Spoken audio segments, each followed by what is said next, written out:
Hello सत श्री अकाल, कैसे हैं आप लोग। आई रियली बिलीव बहुत ही अच्छे होंगे। मेरा नाम है अमन और आज मैं आपसे शेयर करूंगा 5 टिप्स एंड ट्रिक्स जिन्होंने मुझे हेल्प करी सी एग्जाम्स देने में एंड इवेंचुअली उन्हें क्लियर करने में। और हाँ, 5th पॉइंट में मैंने अपना कॉन्फिडेंस बूस्ट करने की बात करी है जब हमारा पेपर खराब होता है, तो वीडियो पूरी ज़रूर देखना। पहली tip, study the whole syllabus before exam. अब पहले पेपर की तैयारी तो हम 1 हफ्ते पहले या 10 दिन पहले स्टार्ट कर देते हैं, उसमें कोई दिक्कत नहीं आती। लेकिन जो बाद के पेपर है उनकी रिवीजन हमने काफ़ी टाइम पहले कर रखी होती है। तो अगर हम 1 दिन की छुट्टी जो होती है उनमें या 2 दिन की, उसमें पूरा रिवाइज करके नहीं जाते तो हमें एग्जाम टाइम में रिकॉल करने में दिक्कत हो जाती है। एंड हमें कॉन्फिडेंस भी तभी आता है जब हम पूरा सिलेबस कर लेते हैं, क्योंकि तब हमें पता होता है कि हमने अब पूरा पढ़ लिया, जो आएगा इसके बीच में से ही आएगा, तो बस पेपर में परफॉर्म ही करना है। और मैं तो ऐसे ही करता था, लेकिन अगर आपकी कोई अपनी टेक्निक है तो आप वो भी फॉलो कर सकते हो। बढ़ते हैं सेकंड टिप की तरफ, जो है फॉरगेट अबाउट योर स्लीप। नींद तो त्यागनी पड़ेगी भाई।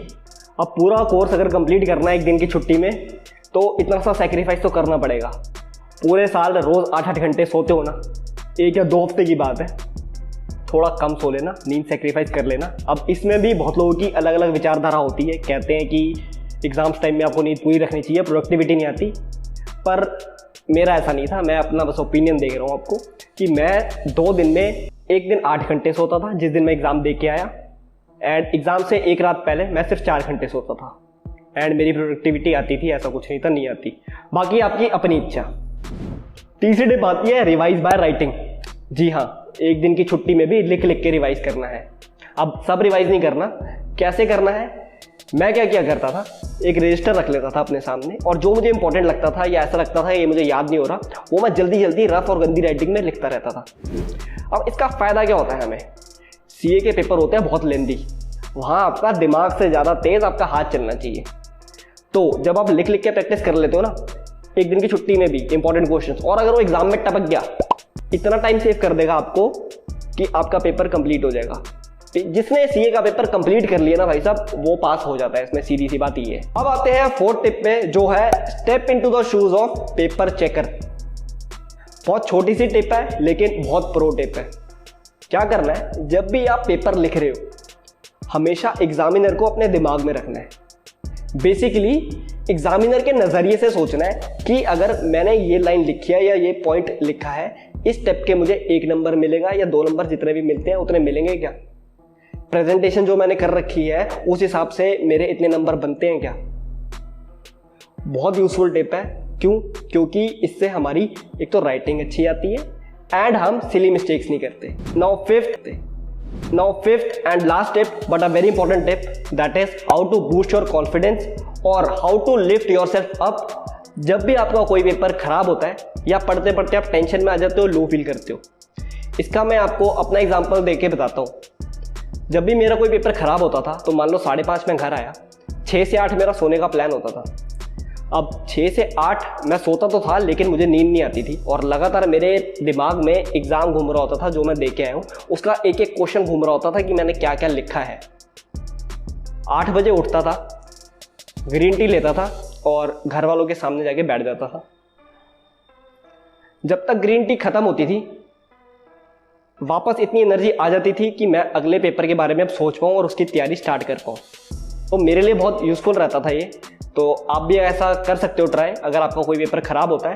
एंड अगर आप घर से दूर रहते हो तो आप कॉल या वीडियो कॉल भी कर सकते हो। एंड एक और चीज़, जब हम किसी पेपर की तैयारी स्टार्ट करने बैठ रहे हैं और हमें पता है इसका तो कोर्स बहुत ही ज़्यादा है और हमें लगातार 8-8, 10-10 घंटे बैठना पड़ेगा एक ही कुर्सी पे, तो बहुत अकेलापन महसूस होता है। उस टाइम मैं क्या करता था कि अपनी मम्मी को बोल देता था कि मेरे सामने वाले बेड पे आप सो जाओ, और वो इतनी सी ही चीज़ मेरे को मोटिवेशन दे देती थी कि मैं पूरा 8-8 घंटे बैठ के पढ़ लेता था। और ऐसी एक और चीज़ मेरे साथ कॉस्टिंग के पेपर में हुई थी कि अगले दिन मेरा पेपर था और मेरा कोर्स बहुत ज़्यादा पड़ा था, काफ़ी टेंशन में आ गया था मैं। जो भी पढ़ रहा था बस पढ़ ही रहा था, दिमाग में कुछ नहीं जा रहा था। तब मैंने अपने पापा को बताया कि मेरे को ना कुछ समझ नहीं आ रहा, मेरा सर दर्द हो रहा है। पापा ने मुझे कहा तू ना नीचे जा, 2-4 सोसाइटी के राउंड काटा। मैं कहा नहीं, मैं नहीं जा सकता, मेरे पास 1 मिनट का टाइम भी नहीं है, मुझे पढ़ना पड़ेगा। लेकिन उन्होंने मुझे ज़बरदस्ती भेज दिया। अब मैं गया, राउंड काटने स्टार्ट करे मैंने, और अपने फ्रेंड को फ़ोन में ला लिया मैंने, अपने बेस्ट फ्रेंड को। और मैंने कोई भी उससे पढ़ाई रिलेटेड बात नहीं करी, और हमने जो बातें करी यही करी कि एग्ज़ाम्स के बाद यहाँ चलेंगे, यहाँ घूमने फिरने चलेंगे, ऐसे प्लान्स बनाए।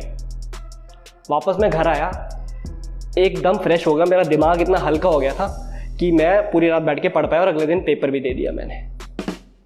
हाँ जी, अब जो भी टिप्स एंड बातें मैंने आपसे अपनी शेयर करी, हो सकता है छोटी लगे अभी सुनने में, लेकिन ये एक बहुत बड़ा डिफरेंस ला देगी आपकी प्रिपरेशन के टाइम पे एंड एग्जाम्स टाइम में भी, जब आप वैसी सिचुएशन में फंसोगे जैसी मैंने आपसे शेयर करी। तब अगर ये टिप्स आपको यूजफुल लगे तो मुझे थैंक यू जरूर बोलना, या तो कमेंट्स में या मेरे इंस्टाग्राम पे डीएम करके। Wish you all the luck for the exams, and अगर मैं कुछ गलत बोल गया हूं उसके लिए आई एम वेरी सॉरी। मिलते हैं फिर किसी वीडियो में। Thank you very much.